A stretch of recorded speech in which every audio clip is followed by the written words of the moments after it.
Dick enberg, a Hall of Fame broadcaster known as much for his excited calls of "oh my" as the big events he covered during a 60-year career, died on Thursday.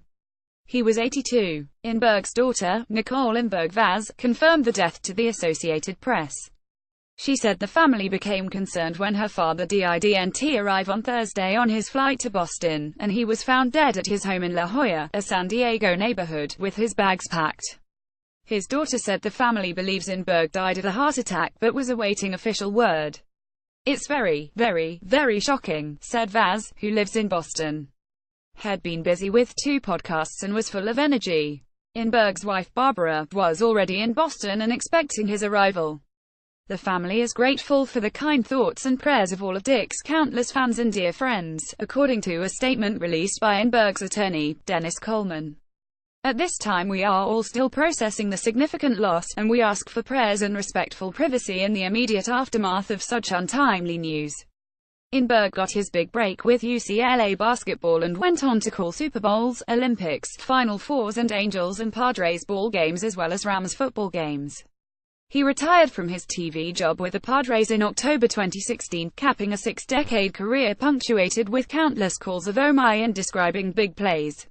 He also was well known for his baseball catchphrase of "touch 'em all" for home runs. Dick was an institution in the industry for 60 years, and we were lucky enough to have his iconic voice behind the microphone for Padres games for nearly a decade, Padres owners Ron Fowler and Peter Seidler said in a statement. "On behalf of our entire organization, we send our deepest condolences to his wife Barbara, and the entire Enberg family."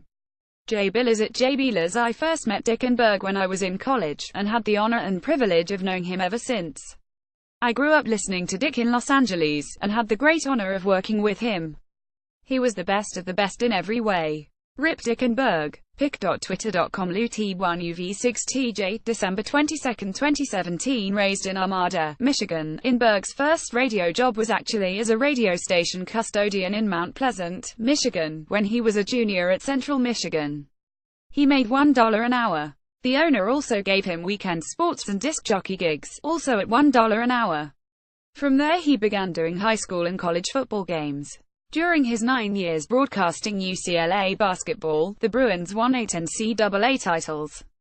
Enberg broadcast 9 no-hitters, including 2 by San Francisco's Tim Lincecum against the Padres in 2013 and 2014. He said the most historically important event he covered was the game of the century, Houston's victory over UCLA in 1968 that snapped the Bruins' 47-game winning streak.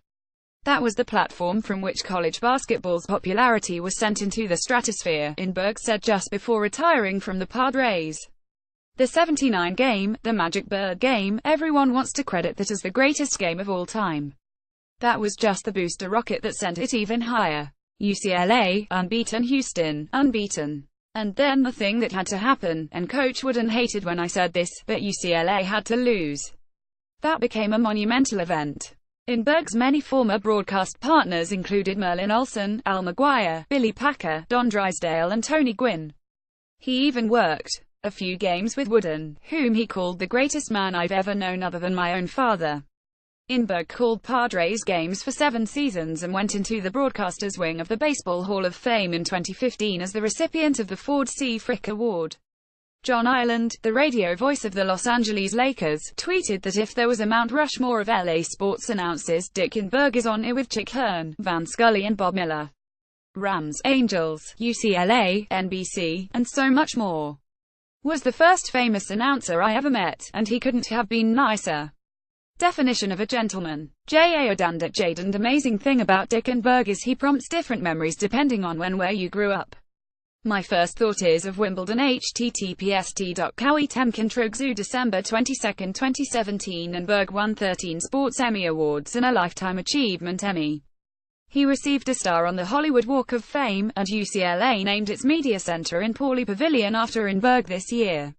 At halftime of a UCLA game in February, former Bruins stars Bill Walton and Jamal Wilkes presented Enberg with a number 8 jersey, signifying the number of championships he called. "That's not going to happen again," Enberg said before the game. "Who was looking over me to be able to come in and ride the wooden wave? kindest, most proactive possible treatment of newcomers in this business. For the length of his career, broadcaster Keith Olbermann said of Enberg on Twitter, "What a terrible loss." The Hollywood Chamber of Commerce said flowers will be placed on Friday on Enberg's star on the Walk of Fame.